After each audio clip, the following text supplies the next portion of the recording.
지금 이거는 실시간 영상이 아닙니다. 제가 이렇게 영상을 만들고 녹화를 진행하고 편집을 해서 여러분들에게 이렇게 보여드리잖아요. 일주일 기간 안에 당연히 좀 앞쪽에서 보셔야겠죠. 월화수목금토일까지 있는데 뒤에 들으시면 이제 뭐 미션 수행이라든가 이런 부분들은 좀 어려울 수가 있습니다. 그래서 월화수 중에서는 좀 보셔서 진행을 하셨으면 좋겠고요. 어느 시간대 언제든지 보시면 돼요. 현재 이 과정을 참여하시는 분은 약 한 7명, 8명 이 정도 됩니다. 이 분들에게 제가 일일이 한 분 한 분의 얘기를 듣고 어떻게 컨텐츠를 사업화 시키면 좋을 것인가 뭐 이런 부분들을 좀 말씀을 드리려고 합니다. 그래서 이렇게 영상을 보실 때에는 저랑 이제 1대1로 이렇게 교감이 되는 거지만 뭐 어느 시점에서는 다 같이 모이는 때가 또 있지도 않을까라고 생각을 합니다. 자, 그래서 여러분 이제 보기 편하실 때 언제든지 보시면 되고요. 이 과정은 나만의 콘텐츠 만들기를 여러분들이 할 수 있게 알려드리는 과정입니다. 그래서 좀 도움이 되셨으면 좋겠어요. 이번에 콘텐츠 만들기 과정에 각자 신청하신 분들의 목적이 조금씩 다를 겁니다. 하지만 어떤 콘텐츠 사업에도 다 적용이 될 수 있는 그런 방법들을 여러분들에게 좀 알려드리고자, 그리고 각자가 계획하고 있는 것들에 조금 더 도움이 되고 발전시킬 수 있고, 실제로 이것을 끝났을 때는 내가 그걸 통해서 나의 어떤 직업을 가질 수 있는 것까지 된다면 그거보다 더 좋은 건 없겠죠. 그래서 그런 부분들을 제가 지금까지 해오면서 많은 것들을 배우고 알아왔던 것들을 여러분들에게 알려드리면서 이 과정을 이어나가도록 하겠습니다. 내가 계획하고 있는 콘텐츠는 무엇인가입니다. 내가 계획하고 있는 것. 자, 콘텐츠 사업이라는 게 콘텐츠 우리말이 아닙니다. 그래서 이게 뭐 감이 잘 안 오시는 분도 있을 수 있습니다. 콘텐츠는 사실 이 세상에 매우 많이 널려 있어요. 내가 그것을 어떻게 풀어가지고 또 어떻게 만들어서 고객에게 전달을 하느냐에 따라서 이것이 상품이 되냐, 뭐 단순히 그냥 잡담 수준에서 끝나냐, 뭐 이런 것들이 이제 결정이 되는 거잖아요. 그래서 이 콘텐츠라는 게, 그러면은 콘텐츠 사업이라는 건 미래의 전망은 어떠냐, 굉장히 큽니다. 여러분 4차 산업혁명이라는 얘기 많이 들으셨잖아요. 이거 좀 배워가지고 또 강의하시는 분들이 굉장히 많이 있습니다. 수요가 있으니까 그렇게 진행하는 건 알겠지만 4차 산업혁명을 제대로 이해하고서 그것을 전달하는 거는 아무나 할 수 있는 부분은 아닙니다. 모든 사람에게 당장 그것이 현실적으로 필요하다라고는 할 수는 없습니다. 하지만 이 콘텐츠 사업은 그런 의미에서 봤을 때 미래에 굉장히 도움이 되는 거예요. 하나의 콘텐츠를 잘 만들어 놓고 그것이 도움이 될 수 있게, 여러분의 미래에 도움이 될 수 있게 만들 수 있는 겁니다. 자, 그래서 미래도 이제 굉장히 전망이 있고요. 그 다음에 장점은, 제가 여러분들이 알려드리고자 하는 이 과정의 가장 큰 장점은요, 그렇게 큰 돈을 써서 이것은 뭐 난리냐 마냐 뭐 이런 어떤 사업에 돈을 크게 들이는 부분을 말씀드리는 게 전혀 아닙니다. 그렇게 하는 것이 아니라는 거를 말씀을 드리고 있는 거예요. 그래서 적은 돈으로, 뭐 돈이 아예 안 들어갈 수는 없겠죠. 뭐 예를 들면 뭐 노트북을 산다든지 인터넷을 연결한다든지 또 어떤 프로그램을 써서 PC에서 뭔가를 편집을 한다든지 이런 것들 돈이 들어갈 수밖에 없잖아요. 그 정도는 그 대신 그렇게 큰 금액은 아닙니다. 근데 이제 보통 왜 사업을 새로 시작하거나 하시는 분들 보면 대출을 받아서 크게 돈을 써가지고 그러다 안 되면 또 알리게 되고, 이게 대부분이지 않습니까? 근데 그런 점에서 보았을 때는 그런 사업과는 달라요. 그래서 실패를 하더라도 크게 피해를 보지 않기 때문에 다른 컨텐츠로 다시 또 시작을 할 수가 있다라는 거죠. 여러분이 부자가 아니라면 이렇게 할 수밖에 없습니다. 저 또한 제가 부자가 아니기 때문에 이런 식으로 큰 피해가 있지 않은 상태에서 콘텐츠 사업을 계속 이어갔던 거죠. 자, 그리고 이 콘텐츠 사업을요, 모든 사람이 다 잘할 수는 없다고 생각합니다. 뭐 이거는 여러분들도 주변에서 많이 겪으실 거예요. 어떤 일을 할 때 그 일에는 정말 잘하는 사람이 있고 못하는 사람이 있잖아요. 이 콘텐츠 사업이라는 것도 특별히 더 잘하는 사람이 있을 수가 있고, 어떤 사람은 이 머릿속에 잘 그려지지가 않아요. 그래서 어떻게 해야 될지 잘 모르겠다 이신 분도 있을 수 있습니다. 지금 이 교육을, 이 강의를 들으시는 분들 중에서도 제가 이렇게 동일하게 얘기를 했을 때 머릿속에서 딱딱딱 이렇게 그려져서 이렇게 실행하면 되겠다라고 판단이 빠른 분도 있겠지만 도대체 그래서 어떻게 하라는 거지? 그래서 연락을 해가지고 그럼요 저는 뭐 어떻게 선택을 해야 될까요? 그럴 때는 또 어떻게 해야 돼요? 하나도 머릿속에 그려지지 않아서 세세하게 또 묻고 하시는 분이 있을 수 있습니다. 그러면 전자에 말한 사람이 훨씬 더 유리하죠. 이건 어쩔 수 없는 부분이잖아요.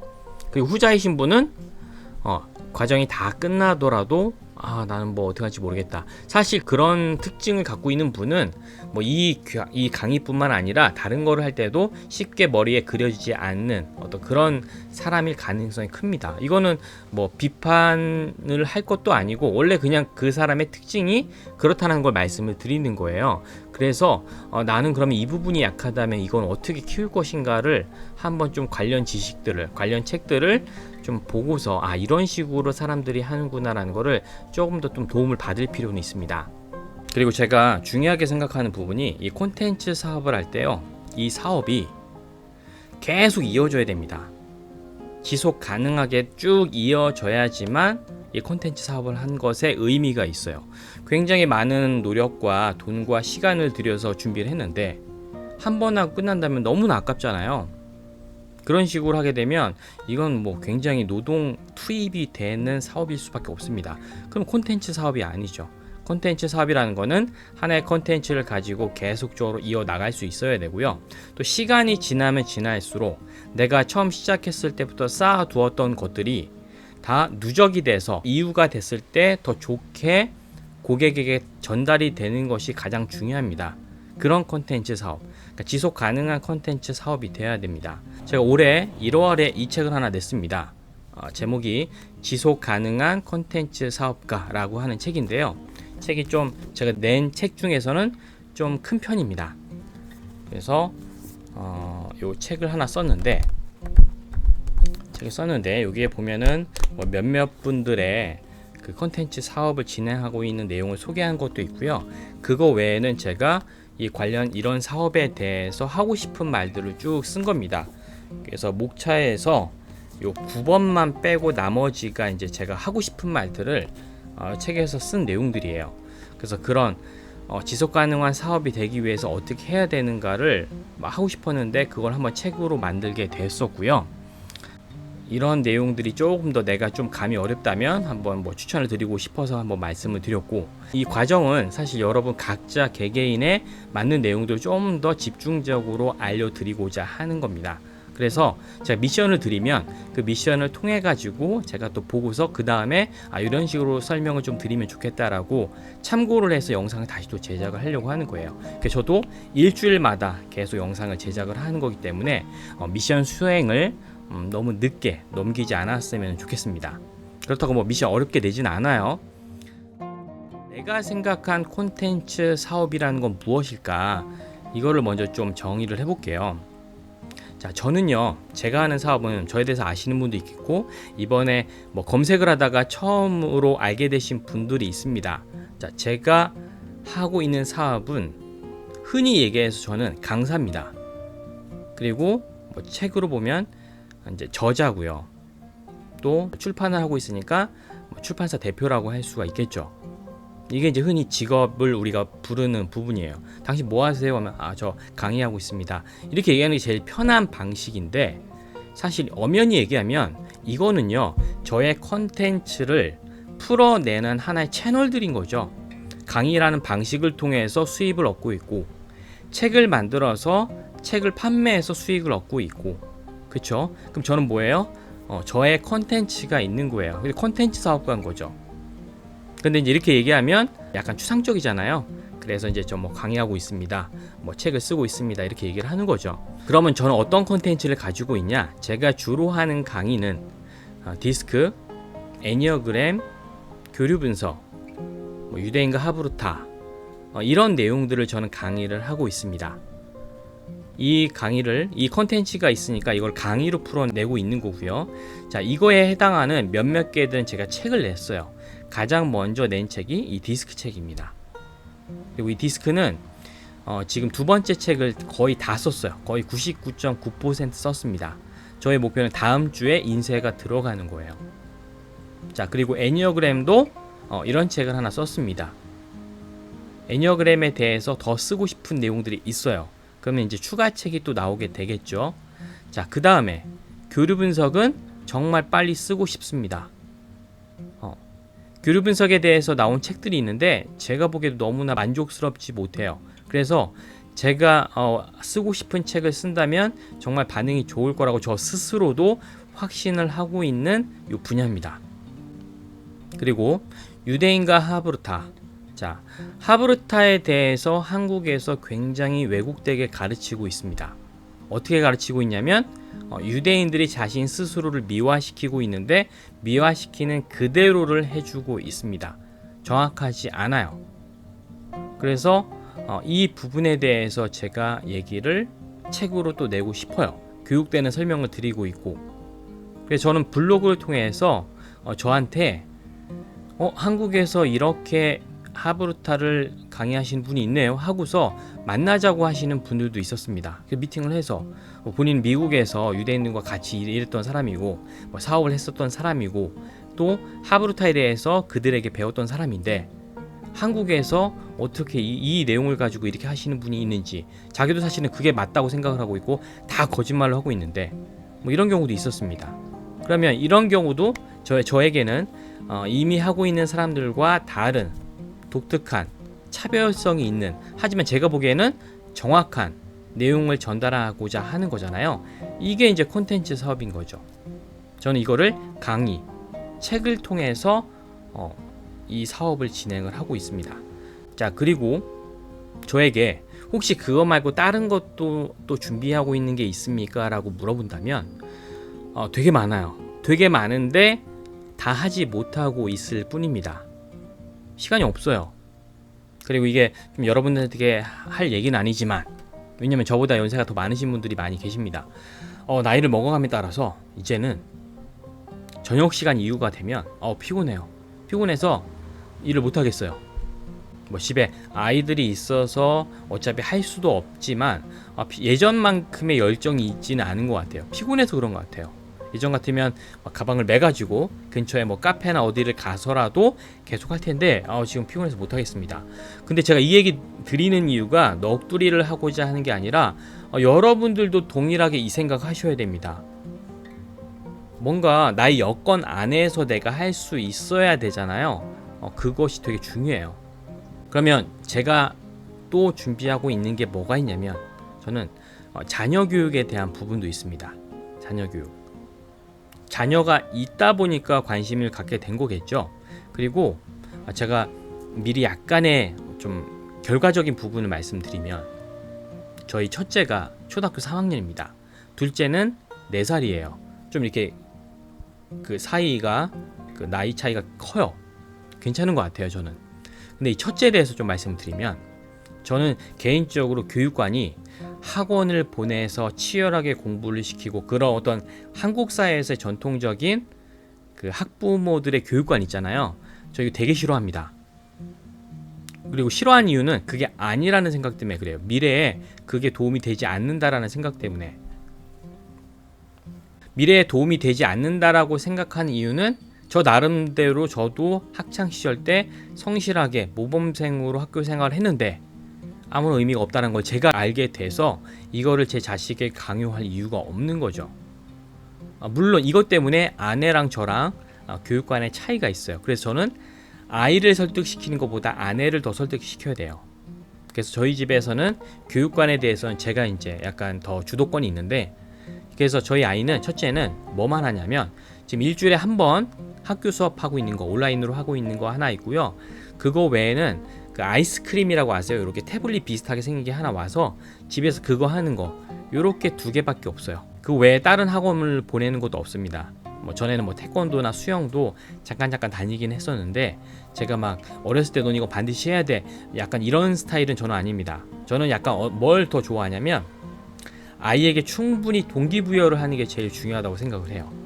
그러니까 얘가 영어를 열심히 하게 만들기 위해서 영어 학원에 지금부터 보내가지고 나중에 늦게 보내면 따라가지 못하기 때문에 지금부터 보내서 탄탄하게 기본기를 닦고, 이게 아니라 얘가 영어가 왜 필요한지를 자기가 알게 되면 나중에 하더라도 자기가 스스로 열심히 공부할 수 있다라고 생각을 하는 겁니다. 왜냐면 저도 그래요. 저 학창 시절 때 책 같은 거 읽은 적이 없습니다. 이런 책들 제가 읽지 않았다고요. 저만 그런 게 아닐 겁니다. 전 이과입니다. 책 읽지 않아요. 읽을 시간도 없고 관심도 없어요. 재미도 없고 그랬었는데, 지금 와서 성인이 돼가지고 대학을 졸업을 하고 이런 사업을 하면서 필요한 관련 지식과 정보를 알아야 되잖아요. 책을 굉장히 많이 보고 있어요. 지금 여러분 화면에 안 보이겠지만 제 여기 주변 앞에 다 책입니다. 이것 때문에 또 집에서 또 갈등이 있어요. 왜 이렇게 책을 계속 사가지고 이렇게 집을 좁게 만들고 있냐. 나는 이게 집을 좁게 만드는 게 아니라 이것 때문에 우리가 먹고 살고 있는 거다, 막 이런 얘기를 이제 할 때가 있는데, 동기부여를 시키면 짧은 시간에 훨씬 더 열심히 공부해서 자기 것으로 만들 수 있다, 이 주의거든요. 그렇다고 무슨 방관을 하거나 그냥 내버려 두거나 이거 아니에요. 자, 어떻게 주로 말을 하냐면, 저희 아이가 한때 광물이나 이런 것들에 관심 되게 많았어요. 그래서 제가 뭐를 사다 줬냐면, 큰 서점에 가서 주기율표라고 하는 책이 있어요. 근데 제가 이게 한번 떠들어 보니까, 이 정도는 거의 대학생 수준에서 볼만한 책인데, 저희 아이가 원했던 것은 그 각 원소에, 원소가 이제 합쳐지면 분자잖아요. 이 분자가 어떻게 생겼는지를 알고 싶어 합니다. 근데 그것을 쉽게 보여주는 책들, 이런 것들이 없습니다. 근데 그 책에 그게 나와 있어요. 현미경으로 그걸 찍어서 그 사진을 넣어놨더라고요. 그래서 제가 바로 그걸 사서 아이 갖다 줬어요. 아이가 그 책 자주 봐요. 제가 궁금한 거. 그래서 심지어 제가 화학공학을 전공했고, 저는 그 당시에 이 주기율표를 외웠습니다. 시험 문제 이게 나와요. 주기율표 다 쓰라고. 근데 이제 그 밑에 여기까지는 안 나오고요, 위에까지가 나와요. 통째로 외우는데, 저 애가 이 밑에 거를 계속 공부를 하면서 제가 알지도 못하는 원소에 대한 얘기를 해요. 왜냐면 얘는 이거에 관심이 있으니까. 그래서 말을 할 때, 아니면 TV를 통해서 만화를 보다가, 만화 보다 보면 우주에서 화산, 거기 폭발이 일어나는데 거기에서 플루토늄이 나오고 우라늄이 이런 대사가 나올 때가 있어요. 그런 것들을 얘가 또 쓰는 거예요. 그러면서 집에 택배가 왔는데, 그 드라이 아이스 있잖아요. 드라이 아이스는 CO2입니다. 이산화탄소예요. 이산화탄소를 얼린 거예요. 이산화탄소는요, 중간에 단계가 없습니다. 고체에서 바로 기체로 가요. 중간에 액체 단계를 거치지 않습니다. 물은 고체, 액체, 기체 단계잖아요. 그러니까 우리가 물만 생각하다 보니까 이게 당연하다 생각하지만 그렇지 않은 이런 분자들이 있습니다. 대표적인 게 드라이 아이스예요. 고체에서 바로 기체로 가다 보니까 물보다 더 냉각 효과가 뛰어나죠. 저희가 이제 대학교 다닐 때 배워요. 그래프를 통해서 왜 얘네들은 액체 단계를 거치지 않는지. 근데 아이가 이거에 대해서 굉장히 궁금해하는 거예요. 그래서 제가 이제 이런 부분들을 쭉 설명을 해줬죠. 갑자기 또 암모니아에 대해서 궁금해요. 근데 이름이 왜 암모니아냐? 그래서 또 명명법에 대해서 설명해주고. 그래서 또 일산화탄소에 대해서도 궁금해요. 뉴스에 나왔거든요. 일산화탄소 예전에 연탄 가스에 대해서 나오잖아요. 그러니까 제가 이제 저는 화학에 대해서 그래도 지식이 있다 보니까 이런 것들을 종이에 써가지고 설명을 다 해줬어요. 그랬더니 이놈이 인터넷에 들어가서 다 정리를 해가지고 종이에다가 화학을 이렇게 자기가 공부를 하는 거예요. 그래서 저희 아이의 지금 3학년이라고 말씀드렸잖아요. 얘는 고등학생의 화학 수준을 뛰어넘습니다. 저도 놀래요. 저도. 그리고 이 나이 때 이걸 가르치고 싶은 생각 저도 없다고요. 근데 얘가 그것이 궁금해서 그쪽을 밀어주는 거예요. 그랬더니 자기가 알아서 공부를 해가지고 어느 날 명절 때 가족들을, 어른들을 만나면 얘가 그런 얘기들을 막 쓰는 거예요. 그래서 어른들이 놀래죠. 아니 얘가 어떻게 저런 어휘력과 저런 것들을 사용할 수 있을까. 호기심을 가지고 있을 때 제가 그거에 대해서 설명을 해준 거예요. 그랬더니 얘가 거기에서 더 이렇게 그 지식이 껑충 뛴 거죠. 자, 그래서 아이 교육에 대해서 지금 제가 설명을 드리는 거예요. 이쪽에 관심이 있다. 나도 콘텐츠를 만들고 싶다. 자, 또 하나가 역사에 대한 부분입니다. 역사. 저 고등학교 때 국사 되게 싫어했어요. 왜 싫어했냐면 선생님이 너무 재미없게 가르쳤어요. 그리고 국사책에 나와 있는 것도 너무나 재미없지 않습니까? 그랬던 것 같아요. 너무 재미없었어요. 지금 생각해도 재미없었고 그냥 그 선생님은 괜찮으신 분이었는데 선생님이 너무 재미없게 가르쳐서 그냥 선생님도 같이 싫었으면 좋겠는데 선생님이 착해가지고 싫어할 수는 없는 약간 이런 분위기였었는데 자, 제가 아이가 이제 지금 3학년이다 보니까 뭐 1학년 시점부터 처음에는 백제 관련된 도시들을 다녔습니다. 여긴 백제야, 백제. 백제 세 군데, 공주, 부여, 익산. 지금도 전 아이에게 중간중간 얘가 잊어버릴까봐 갑자기 야, 백제 관련된 도시 세 개 이름 뭐지? 물어봐요. 그럼 얘가 이제 이 세 개를 대요. 야, 그럼 부여에서 갔었던 거기에 유적지는 뭐가 있어? 뭐 해서 낙화암 얘기를 하고 공주에 우리 갔었던 거기 뭐지? 공산성. 그 다음에 익산에서 뭐 봤지? 그 큰 탑. 뭐 이런 얘기들을 하면서 기억을 가져가게 하는 거고요. 신라는 아직 못 갔어요. 경주가 너무 멀어서 다음번에 이제 계획을 하고 있었고 저희가 올해에는 뭘 또 계획을 했었냐면 서원에 가보는 거였어요. 서원. 자, 서원, 향교 이런 걸 구분하세요? 고등학교 때 저 국사 좋아하지 않았다고요. 그래서 그것이 정확히 무엇인지 알지 못했습니다. 그때는 알았는데 기억을 못하는 건지도 모르겠어요. 그런데 이번에 제가 이 부분에 대해서 공부를 했어요. 저번에 광주에 출장을 갈 때 광주에 교류 분석으로 강의를 갔어요. 근데 거기에 태계 이황과 논쟁을 펼쳤던 기대승의 월봉서원에 갔었고요. 그때는 혼자 갔어요. 출장 때문에 갔었으니까. 그리고 이번에 안동 여행을 가서는 태계 이황의 도산서원 그리고 그의 제자였던 유성룡의 병산서원 이 두 곳을 또 갔다 왔어요. 그래서 아이에게 이 서원에 대한 것들을 정확하게 알려주면서 오늘날 사실 사립학교잖아요. 사립대학 이런 것들을 통해서 지금 역사에 대한 것들을 좀 알려주고 있는데 그냥 유적지를 가는 게 아니라 그 전부터 계속 얘기를 해요. 어떻게 궁금증을 유발시켰냐면 저 아이가 세인이거든요. 세인아, 너 돈에 그려져 있는 사람이 누군지 아니? 그럼 자존심이 있어서 그것도 알고 싶어요. 그러니까 1,000원짜리 5,000원짜리 되게 헷갈려 하잖아요. 얘도 동일해요. 헷갈려 해요. 그리고 그렇게 끝나면 안 되죠. 야, 근데 5,000원과 5만원은 어떤 차이가 있는 줄 아니? 가족이야, 가족. 엄마와 아들이야. 뭐 그렇게 해서 이제 유발을 시켜서 쭉쭉쭉 해가지고 서원에 갔는데 얘는요, 안동에 갈 때 서원에 가는 거에 대해서 기대가 엄청 높습니다. 서원이 뭐 재미있어요? 재미 하나도 없어요. 그냥 옛날 건물이에요. 근데 미리 그 스토리를 밑밥으로 쭉 깔아놓은 거죠. 그런데 더 좋았던 거는 뭐가 있었냐면 안동하면 하회탈이잖아요. 하회탈 공연을 보러 갔어요. 사실 아이들이 이런 옛날 공연, 뭐 판소리 이런 거 안 좋아하지 않습니까? 저 되게 싫어했어요.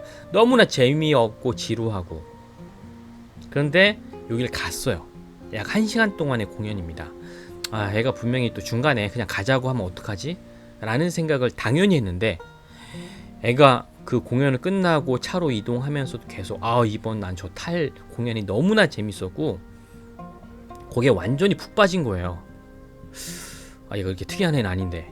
그래서 제가 반드시 저는 그런 데 가면 그 팜플렛 안내지 이런 거 가지고 오거든요.